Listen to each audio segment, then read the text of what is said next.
Sino-sino nga ba sa mga Filipino Nepo babies ang kinaiinisan ng mga mamamayang Pilipino? At ano nga ba ang mga dahilan sa pagkakainis ng mga taong ito? Simulan natin ito kay Nina Patricia Santos. Si Nina Patricia Santos ay isang anak ng councilor sa siyudad ng Pasay City na nagngangalang Grace Santos. Sa sobrang hilig nitong mag-post ng kanyang luxury lifestyle, naging question ito para sa iilang mga tao kung paano nga ba nila nakamit ang magarang lifestyle na ito. Other people also speculated na mayroon silang trucking business, pero hindi daw ito tumutugma na kaya nilang bumili ng iba't ibang mga designer bags, shoes, and travel around the world multiple times sa loob lamang ng isang taon. Kaya na din nasali si Nina sa listahan ng mga Nepo babies ay dahil sa ilang mga taon na pag-flex nito ng kanyang luxurious lifestyle. Siya lamang daw ang natatanging anak ng isang counselor na walang known na businesses and lineage. Base na lamang din sa kanyang mga social medias, mayroon itong mahigit 12,000 followers sa Instagram at halos hindi nga umaabot ng 100 hearts ang kanyang mga TikTok videos. Kaya makikita talaga natin na hindi ito sikat sa social media, kaya hindi natin masasabing galing sa social media ang mga perang ito. At kahit na wala masyadong nakakakilala sa kanya, kaya nitong sumabay sa lavish lifestyle ng ibang mga Nepo babies sa listahan na ito. Matapos siyang mapatikos ng mga tao, Nina Santos decided na i-deactivate na muna ang mga accounts nito, either dahil guilty ito sa kanyang mga post o kaya naman ay dahil ayaw na nitong mabasa ang pambabatikos ng mga tao, na kung saan naman nangyari din sa Enciso Sisters.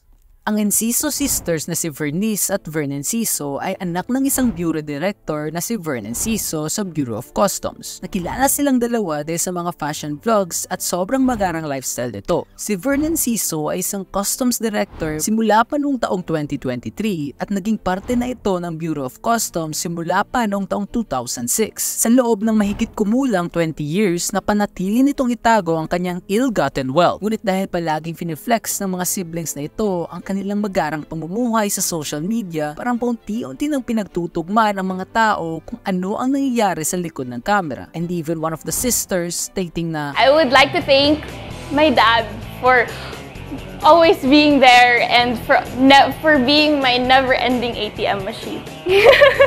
Kahit na alam din ng karamihan na hindi business owners ang mga Enciso, parang hindi pa nila kayang itago ang mga kayamanang ito, with one Reddit account posting a photo habang suot-suot nilang dalawa ang isang Patek watch at isang Rolex Daytona, stating na everyone knows they're not business owners, just customs employees, yet they flaunt their lavish lifestyle in front of everyone, with one comment backing it up stating na nobody gets rich working for the government unless they're doing something illegal. Mark my words, because I have relatives who work in the government, high ranks, yet very humble lifestyle than this. Gaya na lamang din sa iba, nag-deactivate na din o kaya naman nag-private na sila ng kanilang mga social media accounts dahil sa pagpapatikos ng mga mamamayang Pilipino, na kung saan ganoon din ang ginawa ng mga mamamayang ito kay Christine Lim Katakutan.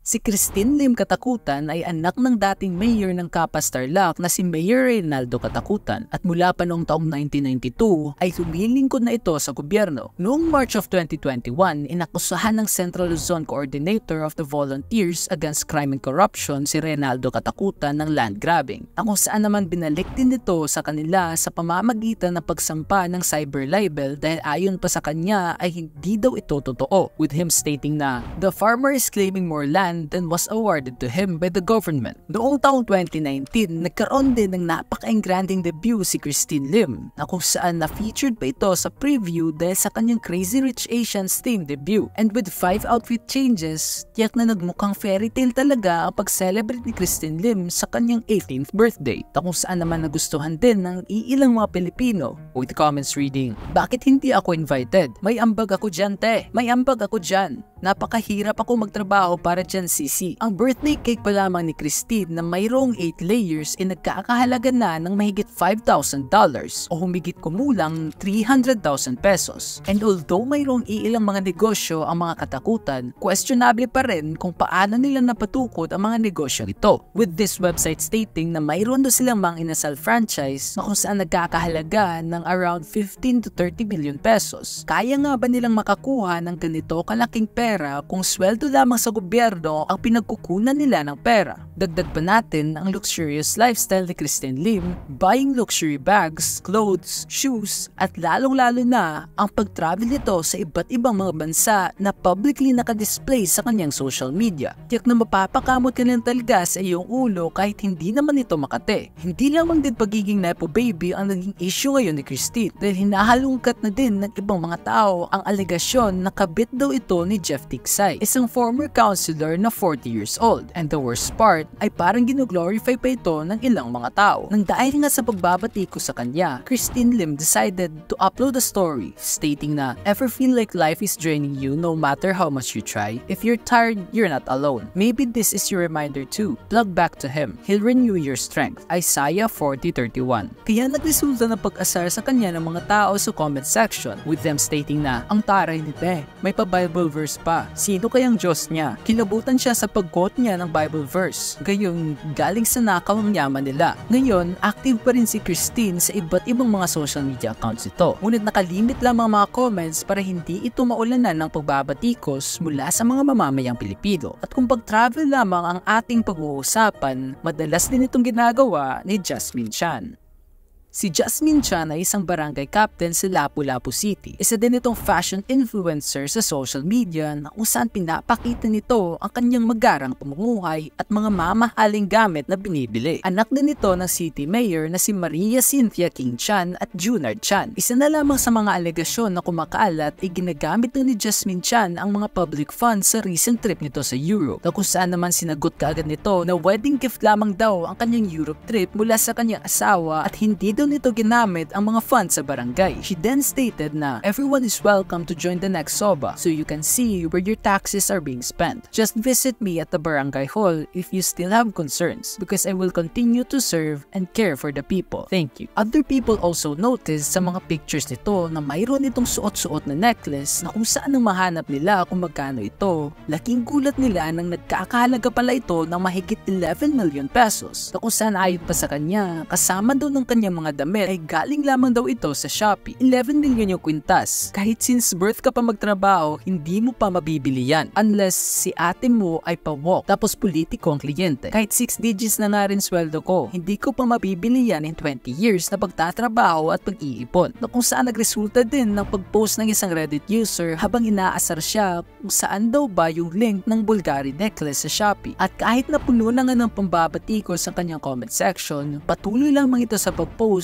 na parang walang nangyari. Minsang pinapost ng kanyang anak with the caption na, "Sorry baby, hindi uso ang maternity leave kasi maraming inaasikaso si mommy sa barangay," with one comment stating, "Walang maternity leave pero vacation leave papuntang Europe meron." At minsan naman ay nagpapa-Gcash kung sino daw makakatulong sa kanyang mag-decide ng pangalan ng kanyang anak. What bothers me most is seeing her as barangay captain and definitely living ostentatiously. I come from the province and our barangay captain looks like us, talks like us, and I don't think he uses his office that much. Most people who seek assistance go straight to his house, so even his family attend to them when needed. Nang dahil din sa pagkabulgar na isa pala si Jasmine Chan sa mga nepo babies, ang kanyang Instagram followers na mula sa 11,000 ay bigla na lamang bumaba ngayon sa 700 followers. Hindi dahil nag-unfollow ang mga tao sa kanya, kundi dahil siya mismo ang nagtanggal nito. Ni-remove niya po talaga. Finalo ko rin yan since last year. Tapos kahapon, di na ako naka-follow sa kanya. Ni-remove ni Cap. Kapitana removed me as her follower. Been following her for quite some time. At ang account nito na dating puno ng mga post ay bigla na lamang naging private. At kahit na sa Facebook, nakalock na din ang profile nito. Ngunit kahit na harap-harapan na ngang na-expose ang mga taong ito, mayroon pa rin iilan na pilit silang pinoprotektahan. With them stating na, "No matter what criticism onto you, Cap D, still you have the pure and good heart, ready to help basta canons. Padayon lang, and we are here to support you. Never to the judgmental and feeling sweto o feeling perfect ng mga tao." Kaya agad naman din itong nireplyan ng mga tao na, "That's your tax money, not her money though. Binibayad sa City Hall since ikaw may first commenter, 2K." At kung harap-harapan lang din ang pag-uusapan, harap-harapan ding pinapakita ni Mia Fortich ang kanyang magarang lifestyle. Si Mia Fortich ay isang social media personality na hanggang ngayon ay active pa rin sa kanyang mga social media accounts gaya ng TikTok, Facebook at Instagram. Makikita din natin ng mga accounts na ito ang pag-flex niya ng mga mamahaling kagamitan at napakagarang buhay. I went to the mall yesterday. I want to show you guys what I got. I went to Dior, Look, and Stradivarius. Sikat ang pamilyang Fortich sa lugar ng Bukidnon dahil isa sila sa pinakamayamang pamilya na nakatira dito at nagmamay-ari ng maraming mga lupa. Formerly known as Maluco, pinalitan ng pangalan ng municipality na ito bilang Manolo Fortich para i-honor daw ang kauna-unahan nilang governor na si Manolo Fortich. Kung babalikan din natin ang history ng kanilang pamilya, sa loob ng maraming mga taon, ang Fortich family ay isa sa mga pinakamatagal na pamilya sa loob ng politics. And although sinabi nito na hindi daw politician ang kanyang ama, For your information, my dad is a businessman. He isn't a politician. Mia Fortich might be missing the point kung bakit siya sinasali bilang isang nepo baby because it really doesn't matter kung hindi na sila nasa politics ngayon. What matters is, they had a history bilang kabilang sa isang political dynasty at base sa mga kayamanan at lupa na meron sila ngayon, hindi natin alam kung ano ang pinaggagawa ng pamilya nila dati. Isa pong bagay na hindi nagustuhan ng mga tao kay Mia ay ang pang-aasar nito sa mga tao dahil sa Enderun daw ito nag-aaral. Just because I go to school in Enderun? Honey, if you can't afford Enderun, don't go to school in Enderun. Pag-post ito ng video stating na why don't you find a job and work hard para magkaroon daw ng comfortable life. Why don't you find a job and work hard so you can live a comfortable life? Na kung saan naman sinagot din ni Eman at Yenza ng isang napakagandang sagot. She stated na, It doesn't work like that. It's not linear like that. There are many Filipinos out there that will work twice as hard, 3 times as hard, 4 times as hard, 5 times as hard as we ever will, and they will not reach the same amount of financial privilege that we were born into. It's not because they're lazy, it's not just because they're jobless, it's because they weren't born into a family of privilege like yours or mine. Maybe their parents weren't able to fund their K-12 education or their college education, so they weren't able to get a proper, let's say, corporate job. And it's not because they're lazy, it's because they didn't have the funds that we had when we were born. at pag-upload nito ng story stating na corruption don't steal my future. Inakusahan din ng kanyang pamilya bilang isa sa pinakamalaking land grabber sa Bukidnon o mga-agaw ng mga lupa mula sa mga indigenous people o katutubo para ibenta sa mga bigating negosyante. Ngunit ayon pa sa kanya ay unang-una daw sa lahat, hindi daw politician sa kanyang pamilya. Respetado daw ang pamilya nila sa Bukidnon at malaki daw ang tinulong ng Fortich family sa mga indigenous people. Kaya dahil sa contributions nila, pinangalan daw sa kanila ang mga lugar doon. Gaya kay Mia, mahilig din si Angela mag-flex ng kanyang mga luho sa social media. Si Angela Marie M. Alonte, also known as Jella Alonte sa Instagram, ay isa din sa mga nepo babies na nagpo-post ng magagarang lifestyle vlogs nito at pag-flex ng kanyang mga luho sa social media. Anak din ito ng kasalukuyang mayor ng Binyan City na si Jella Alonte at pamangkin din ito ng dating House Deputy Speaker at dating mayor ng Binyan na si Len Alonte. At higit sa lahat, apo ito ng isa sa pinaka-kontrobersyal na naging alkalde ng kanilang lungsod na si Bayani Alonte na minsan nang nasangkot sa kasong Pero ngayon, kilala si Jella sa iba't ibang parte ng bansa bilang girlfriend ng Pinoy Big Brother housemate na si River Joseph. Mula 1987, hindi na nawala sa executive office ang pamilyang Alonte at sa tinagal-tagal na daw ng pamilya nila sa pwesto, hindi pa rin daw nare-resolba ang baha sa iba't ibang parte ng Binyan. Isa pang kinagalit ng mga tao kay Jella Alonte ay dahil para sa kanya ay parang biro lamang ang tanong ng isa sa kanyang mga tagahanga, stating na, "What are your thoughts about political dynasties?" Na kung saan sinagot niya lamang ito ng, What are your thoughts about political dynasties here in the Philippines? Paano ba yan? Nasa political dynasty yung pamilya ko.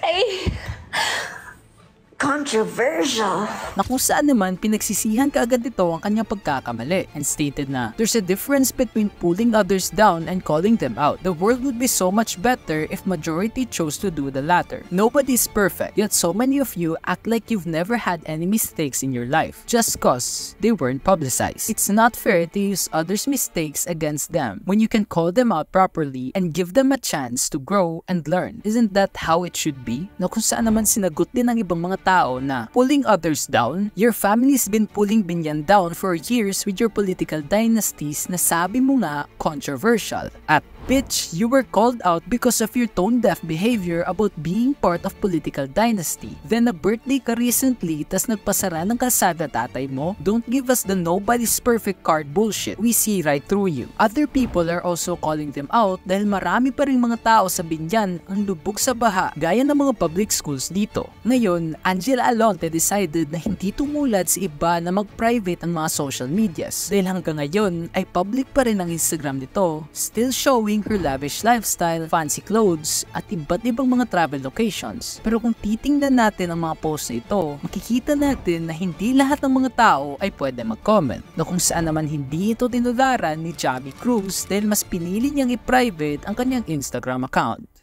Si Jamie Cruz naman na isa ding social media influencer na pinapakita ang kanyang magarang lifestyle sa pamamagitan ng pag-upload ng mga videos ng kanyang mga travel vlogs. O kaya naman habang pinapakita nito ang mga kayamanan ng kanyang pamilya. Anak si Jamie ni Noel Cruz na kung saan nagmamay-ari ng Santo Cristo Construction. Ang Santo Cristo Construction din na ito ay kabilang sa mga top 15 contractors na nakakuha ng bilyon-bilyong peso project mula sa DPWH. Kaya ito ang naging dahilan ng pagbatikos ng mga tao sa kanya. Si Jamie Cruz din ng isa sa mga nepo babies na pinagtatawanan ng mga tao dahil sa physical appearance nito na kung saan ayon pa sa iilan, parang mentos yung veneers niya. When you have all that money but couldn't afford a gym membership. Hindi lamang din hate comments ang pinapalabas nila dahil hindi din talaga sila napapagod sa kakagawa ng mga memes tungkol sa kanya. And other people are also comparing her sa isang character mula sa trolls na si Lady Glitter Sparkles. At kahit na lumabas na nga ito ng bansa, hindi pa rin nila ito tinatantanan, with one commenter stating na sa sobrang laki niya, kita pa rin dito sa Pilipinas. Although body shaming is indeed wrong, ayon pa sa iilan, kung si Jamie Cruz daw ay okay lang ito. Huy, mataba din ako, kaya never ako mag-fat shame or basta manita ng katawan ng ibang tao. Pero dito, alibadbad na ako, hindi pa makabili ng tamang bra. Diyos ko, lousy talaga ni Bobelya. Sa sobrang laki din ni Jamie Cruz, kasya sa damit nito ang Marasigan siblings.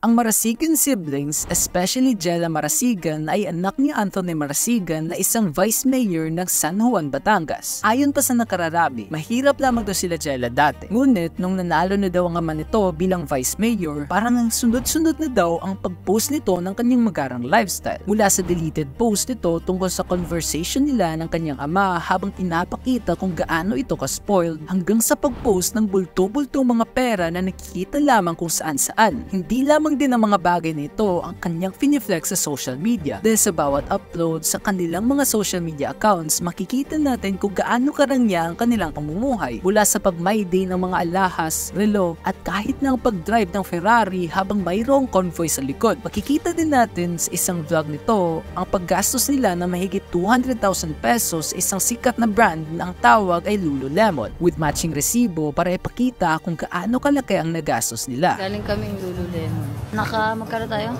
Magkano? 30k? HKD? Naka 30k HKD kami. Magkano yun sa peso? Naka 210,000. Ay, naka 250k kami. In peso. Ang dami kong binili. Oh my God. Na kung saan masasabi din ng ibang mga tao na parang biglaan ang pagyaman nila, stating na you can definitely tell na biglang yaman ang mga ito. Really? Flexing receipts of a purchase? Sobrang taki talaga niyang nagpipicture and post ng receipt. Sobrang cringe halatang first time makahawak ng malaking pera. Gaya na lamang din ng ibang mga nepo babies dito, nagsi-private na din ito ng mga social media accounts para makaiwas sa pagbabatikos ng mga tao. Na kung saan naman ginaya din ni Lemuel Lubiano ang pag-deactivate para hindi din ito mabash sa social media. Si Lemuel Lubiano naman ay anak ni Lawrence Lubiano, may-ari ng Centerways Construction and Development Incorporated, na kung saan may kaugnayan din daw kay Senate President Francis Escudero. Ang Centerways Construction ay kabilang din sa 15 contractors na pinangalanan ng ating Pangulo na binigyan ng malaking pera para sa mga flood control projects. Kabilang na lamang din sa mga projects na ito ay ang river flood mitigation mula sa Sorsogon, Cebu at Camarines Sur na nagkakahalaga mula 57 million hanggang 117 million pesos. Nang dahil din sa pagbabatikos ng mga tao ay pinrivate na din niya ang kanyang Instagram account. At kung private account lamang ang ginawa ni Lemuel, parang nag-deactivate na talaga ng account ang kanyang girlfriend na si Claudine Ko.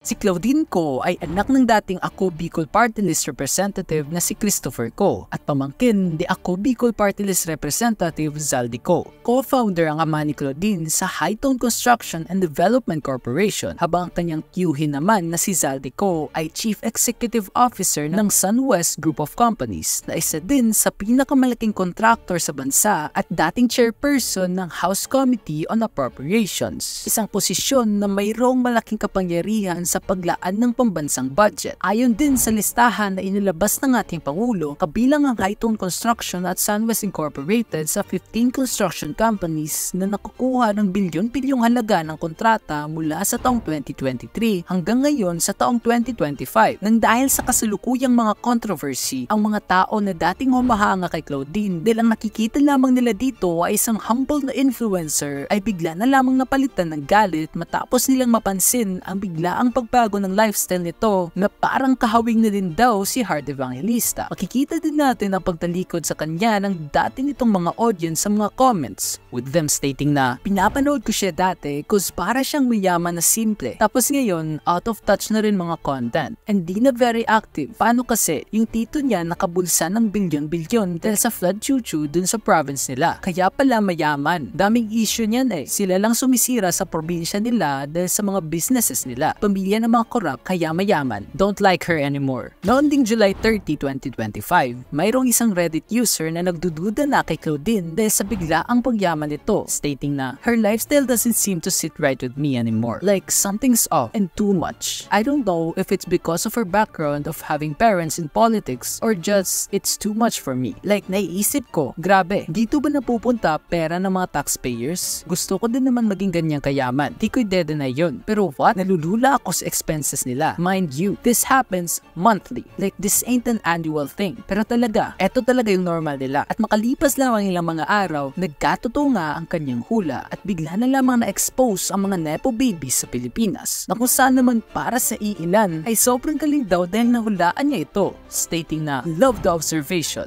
Pwede na mag-NBI. Ngayon ay nasa gitna na ng pagbabatiko si Claudine at iniimbestigahan na din ng mga netizens ang marangyang buhay nito, mula sa mga mamahaling bags, designer outfits hanggang sa pag-travel abroad. Kaya dahil din dito, naging simbolo ito na galing sa buwis ng mga taong bayan ang mararangyang pamumuhay nito at ng iba pang mga nepo babies sa ating listahan. At kaya na lamang din sa iba, dahil sa pagbabatikos ng mga Pilipino, Claudine Ko decided na i-deactivate na muna kanyang mga social media accounts. Sa nakalipas din na linggo, parang paunti-unti nang bumabalik ang mga nepo babies na ito sa kanilang mga social media accounts, thinking na nakakalimutan na natin ang mga issue na nangyayari. Isa din ito sa mga dahilan kaya ginawa ko ang video na ito para ipahiwatig na kahit ilang mga buwan na ang nakalipas, hindi dapat natin kalimutan ang mga bagay na ginawa nila at lalong-lalo na ng kanilang mga pamilya.